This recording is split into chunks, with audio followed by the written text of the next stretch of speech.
It's March 30th, and today I want to show you all how to plant an avocado tree. If you have been following my channel, or if you go through my videos, you'll see that I am the owner of a Lila Avocado tree, which is the second most cold hardy avocado known, but it's a dwarf type. So since I live in southeastern North Carolina, these can't survive outside.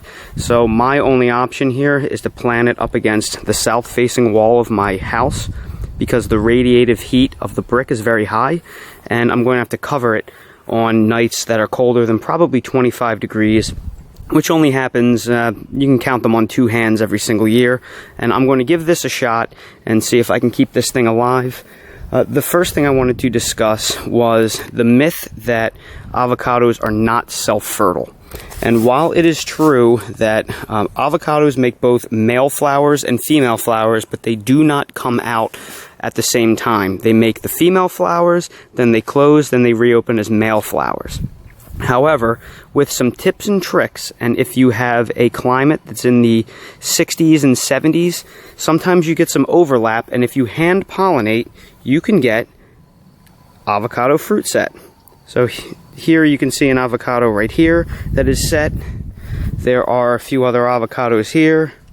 There's 2, 3, there's another guy there.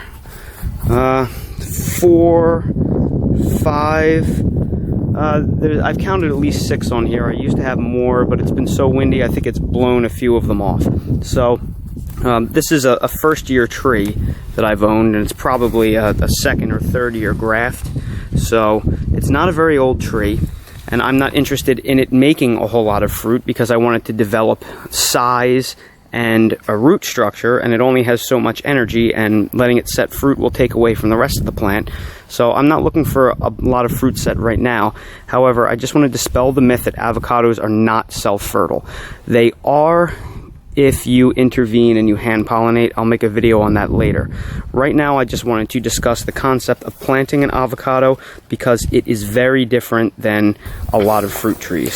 So recently I posted a video about how to plant a citrus tree, which is my Owari Satsuma, and it is taking to the ground like crazy. It is right here. It is absolutely loaded with blooms. It is full of new growth. It looks absolutely fantastic, and I think it's going to start setting fruit right now, so at least shortly. And it really loves where I put it.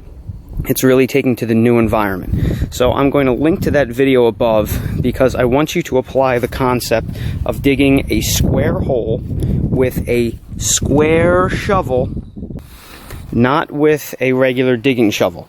I only use the digging shovel to put the spear in and loosen up the ground, and then I remove it and I dig a square hole to prevent root binding. You don't want to put it in a circular hole. Here you can see what my hole looks like. It is much deeper than I need it to be because I have lousy sandy soil. You can see it here. This is all sand around the house. I can't tell if it's gravel backfill from when the house was built or if it's all native soil, but whatever it is, you can't plant a tree in sand because there's no organic matter there. It's not good for the roots. It doesn't retain enough. It doesn't balance the moisture enough. So I dug a hole several times larger than I need it to be because I actually want to backfill this hole. And this is a mixture of the compost layer, that's the top few inches that I put down, mixed with some wood chips. I had some trees taken down the other day, so I mixed those hardwood chips in, left over from sawing down the trees. And then I have just a little bit of $1.50 a bag local compost from Walmart and a little bit of potting soil mixed in for water retention. And that's what's in here. So I'm going to backfill the hole with this.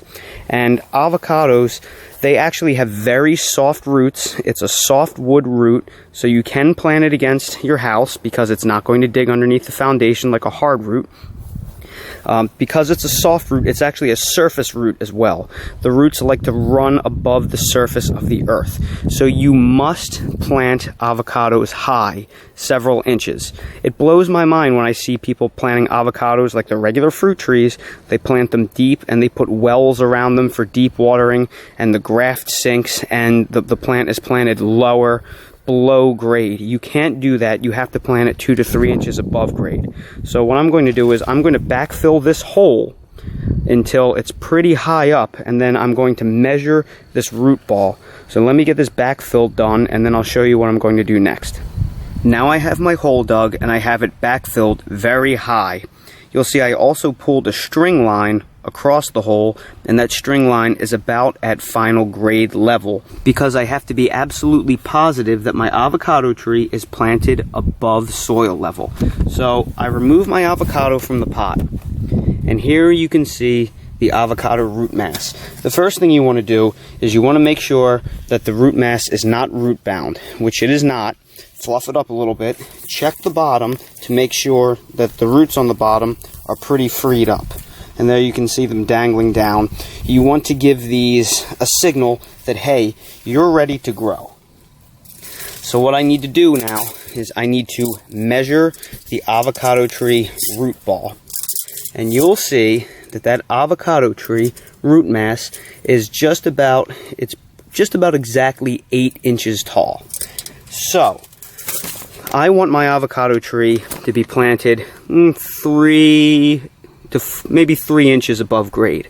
So right here I have this string line right at 4 inches. So since that is slightly above 4 inches, about half the root mass is going to be sticking above grade. But don't worry, because the plant is probably going to settle about an inch.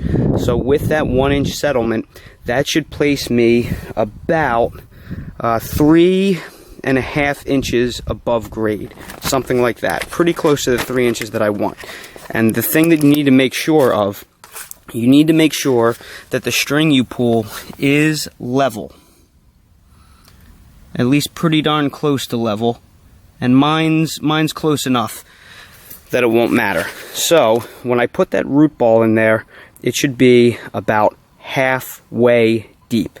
And again, this mix is just a mixture of the native soil, some cheap compost from Walmart, a little bit of wood chips, and some pine mulch, and some pine bark from some trees that I had cut down. So I'm going to set that tree in the hole, and I'm going to show you what I'm looking at. But before I do that, I'm just going to add a little handful of 555 of just an organic all-purpose fertilizer.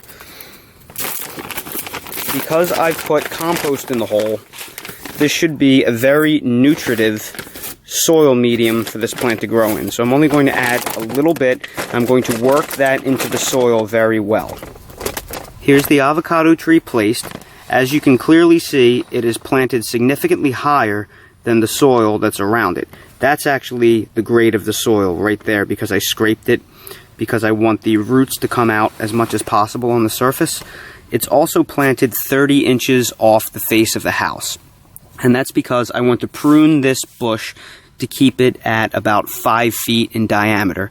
This is a dwarfing variety. So I can keep it about 2.5 feet in radius in the back, and then I can let the front come out maybe a little further. Maybe I can allow it to come out to about 3.5 feet, and keep it within a 5.5 6 foot diameter tree.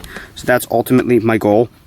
And I also planted this in such a way that I oriented it in such a way that the tree, most of the tree growth is in the front, so it grows out. I don't necessarily want it growing into my house if at all possible. So I'm going to take this compost, I'm going to dump it around the hole, I'm going to secure the tree, and then I'm going to remove all this junk soil around so you can clearly see what the tree will look like.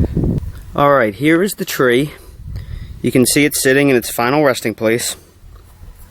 You can also see how high the root ball still is up against the ground. So that is backfilled with mostly compost, native soil, and a very high quality topsoil, a very high quality potting soil mix. And in here I have some cocoa coir, some high quality topsoil mix, some pine straw mulch, and some hardwood mulch that, well, it's just wood chips from the trees that I got cut down the other day. Again, they're over here. There were a few piles, so I'm borrowing that. So what you need to know about avocados is they actually primarily get their moisture from the surface roots. So you want to mulch heavily around the surface roots because that's where it's going to drink water. You want it to have a very fast draining soil around the bottom of the avocado, but it's actually the surface roots that you want to keep pretty moist with a nice, as organic as possible mulch layer. I'm going to use this brown mulch because that's what I have, but please, if you have access to a natural mulch or a hardwood mulch, use that instead. Before I place all the mulch, I'm going to water this in with 511 Alaska Fish Fertilizer. I love fish emulsion. It is awesome. If you want to see how to do that, please watch the video of me planting the citrus that I previously linked to.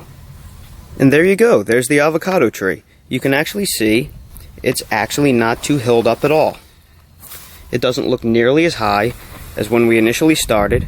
And now that there's a nice thick layer of all different types of mulch here, the roots are going to grow all throughout this nice loamy layer, and all of this mulch over time is going to decompose, and it is going to feed this tree just wonderfully. Here it is, and off to the left you can see the satsuma also doing amazing, even though it's planted differently. It's in a similar hole with similar backfill, but it's not planted as high. Avocados are very fussy, and they have to be planted extra high. That's a jalapeno pepper that I planted back in October or November and survived the winter up against the house. That's how great of a microclimate this is. And again, everyone, avocados are very fussy trees. They are different than most fruit trees. They need to be planted differently. They need to be treated differently.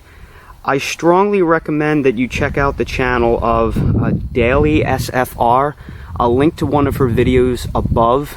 She is the queen of avocados. She is awesome. I highly recommend, if you want to grow avocados, you check out a lot of her videos. She knows way more than I do. A lot of what I picked up along the way for how to plant avocado trees in my exhaustive research came from her. She has some of the best information out there if you want to have your own little backyard avocado garden. I want to thank you all for watching this video. If you haven't already, please subscribe to the channel. You can follow my progress on this tree and many other projects that I have going on right now. I live in southeastern North Carolina, so I'm probably one of the only people crazy enough to try to put an avocado tree in the ground here, but through maintenance and protection and lots of pruning to make sure this does not get to be a large tree and I can keep it protected, I think is going to be the key to its success in this wonderful microclimate. I hope that you follow along with the journey, and I hope to see you again next time.